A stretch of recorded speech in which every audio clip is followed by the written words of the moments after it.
ऐसा कोई नहीं है जो कभी खुश ना हुआ हो। हर कोई कभी ना कभी खुश रहा है। समस्या ये है कि वो उसे कायम नहीं रख पाते। बात बस यही है। बस दो चीजें हैं, आप कितने आनंदित हैं और अपने आसपास के लोगों के साथ कितना आनंद बांटते हैं। बस 2 दिन ऐसा करके देखिए, आप अपने भीतर वाकई शानदार बन जाएंगे।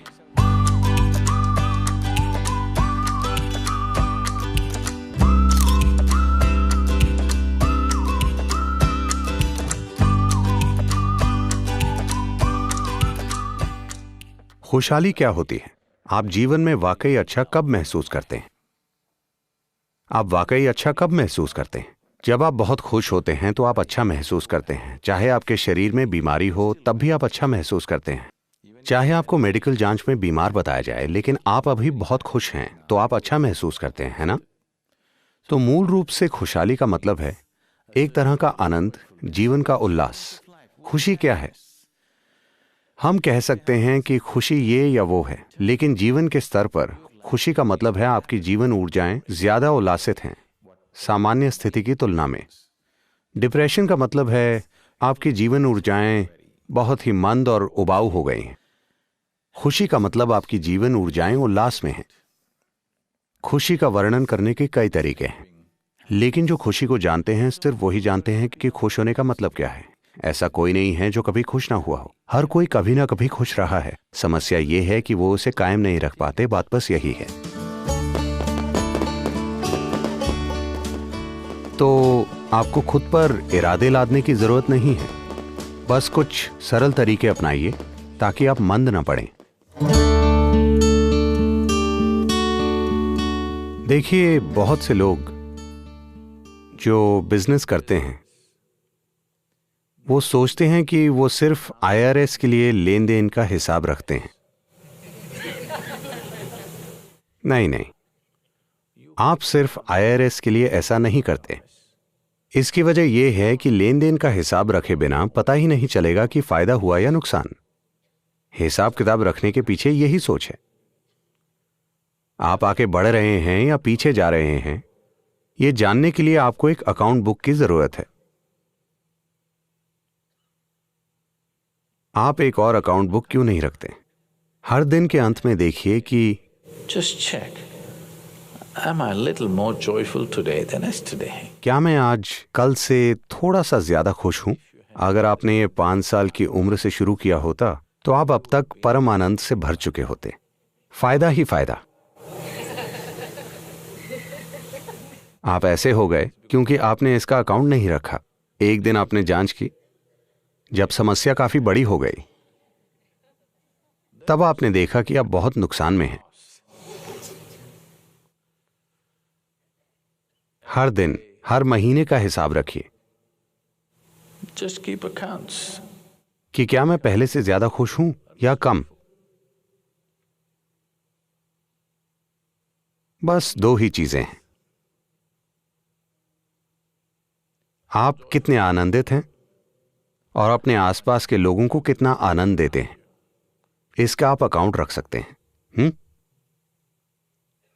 अगर आप इसका अकाउंट रखें, लोग अपने पैसों का अकाउंट रखते हैं जैसे कि वो पैसे अपने साथ ले जाएंगे। जीवन की असली संपत्ति यह है कि आप कितने आनंदित हैं, आपका जीवन का अनुभव कितना खूबसूरत है। आनंद अपने आप में कोई लक्ष्य नहीं है, लेकिन यह जीवन के लिए जरूरी माहौल है। अगर आप यह माहौल नहीं बनाते तो आपके आसपास जो कुछ भी है वो बेकार चला जाएगा। कल अगर आप सुबह उठें, नहीं, ये मेरी कामना नहीं है, लेकिन मैं चाहता हूं कि आप ये जानें कि रात में सोने जाने वाले सभी लोगों में से लाखों लोग कल सुबह नहीं उठेंगे। And tomorrow, और अगर मैं और आप कल उठ जाएं तो क्या ये एक शानदार चीज नहीं है? लाखों लोग नहीं उठे, आप उठ गए। क्या यह अद्भुत चीज नहीं है? आप मुझसे सहमत नहीं लग रहे हैं, क्योंकि समस्या बस यही है कि आप इस विचार से जी रहे हैं कि आप अमर हैं। अमर कहने से मेरा मतलब है कि आप वाकई ऐसा नहीं सोच रहे कि आप अमर हैं, लेकिन आप अपनी नश्वरता के प्रति जागरूक नहीं हैं। अगर आप अपनी नश्वरता के प्रति जागरूक नहीं हैं तो कहीं ना कहीं आप सोचते हैं कि आप अमर हैं, है ना? दिन में कितने पल आप जागरूक होते हैं कि आप नश्वर हैं? अगर आप जागरूक होते तो क्या आपके पास शिकायत करने का समय होता? क्या आपके पास किसी से लड़ने का समय होता? क्या आपके पास जीवन में कुछ बकवास करने का समय होता? अगर आप जागरूक होते कि आप नश्वर हैं तो आप सिर्फ वही चीजें करते जो आपके और आपके आसपास सभी के लिए बिल्कुल जरूरी है। ऐसा मत सोचिए कि ये नकारात्मक चीज है। मृत्यु नकारात्मक नहीं है, सिर्फ यही चीज आपके जीवन को मूल्यवान बनाती है। अगर आप हमेशा यहीं रहें तो आपको कोई झेल नहीं पाएगा। अगर आप बस इस एक चीज को लेकर जागरूक हो जाएं, यानी आप हमेशा जागरूक रहें कि मैं नश्वर हूं। आपको ये सोचने की जरूरत नहीं है कि मैं आज मर जाऊंगा। हम जितना हो सके उतना लंबा जीना चाहते हैं। बस आप इतना जानिए कि एक दिन मैं मर जाऊंगा। हर दिन हर पल अगर आप खुद को याद दिलाएं कि ये छोटी जिंदगी है, मैं नश्वर हूं, एक दिन मेरा अंत होगा, बस ऐसा 2 दिन करके देखिए, आप अपने भीतर वाकई शानदार बन जाएंगे। बस इतना ही करना है। यही योग का बुनियादी पहलू है। जो सबसे पहली शिक्षा दी गई थी वो ये थी कि ये आपका कर्म है, मतलब ये आपकी करनी है। आपका जीवन और आपके जीवन का अनुभव पूरी तरह से आपने ही बनाया है। अगर ये चीज आप में गहरी नहीं उतरती तो आप जरूरी बदलाव नहीं लाएंगे। आपको अब भी लगेगा कि हाँ, मैं जानती हूं ये मेरे कर्म हैं, लेकिन आपको पता है मेरे पति ने क्या किया। इस तरह आप में बदलाव नहीं आएंगे। पहले आप ये समझिए कि ये मेरी करनी है, पूरी तरह से मेरी करनी है। जैसे ही आप ये देखते हैं तो आप में उसे बदलने की क्षमता आ जाती है। मैं देख रहा हूं, लेकिन क्या आप जानते हैं कल उन्होंने मेरे साथ क्या किया? अब आप उसे नहीं बदल पाएंगे। इससे फर्क नहीं पड़ता कि किसने क्या किया। जो आपके अंदर हो रहा है, आपके जीवन का अनुभव पूरी तरह से आपका बनाया हुआ है। यह आपका कर्म है। कर्म कोई ऐसी चीज नहीं है जो आपके ऊपर कहीं से आ गिरी है। कर्म मतलब यह आपकी करनी है, यह आपका बनाया हुआ है, यह आपने किया है। सोने जाने से पहले हर वो चीज जो आप नहीं हैं उसे एक तरफ रख दीजिए। हो सकता है वो आपके लिए कीमती हो, जैसे आपका घर। क्या ये आप हैं? हाँ, मेरा घर। ठीक है, आपकी भावनाएं उससे जुड़ी हैं, पर ठीक है, उसे एक तरफ रख दीजिए। आपके पति, क्या वो आप हैं? नहीं, ये तो आसान है, मैं वो नहीं हूं।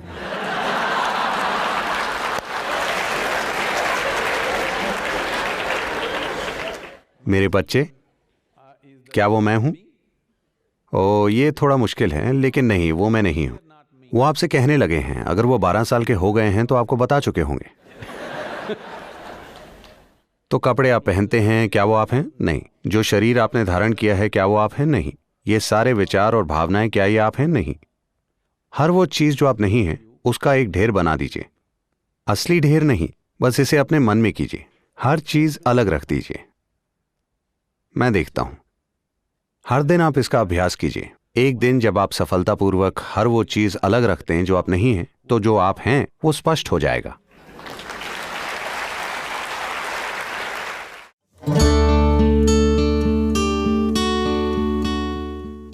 आप जिसे प्रेम कह रहे हैं वो मूल रूप से आपकी भावनाओं की मिठास है। आप यहां बैठकर किसी ऐसे व्यक्ति के लिए प्रेम महसूस कर सकते हैं जो यहां है ही नहीं, तो इसका किसी से कोई लेना देना नहीं है।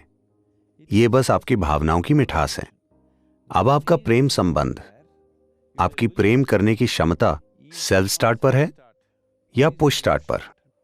आप किसी दूसरे व्यक्ति का इस्तेमाल अपने भीतर प्रेम लाने के लिए कर सकते हैं, या आप खुद ही प्रेममय बन सकते हैं।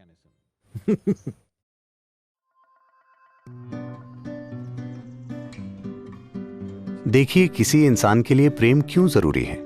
हर इंसान लगातार अपनी मौजूदा स्थिति से कुछ ज्यादा बनना चाहता है।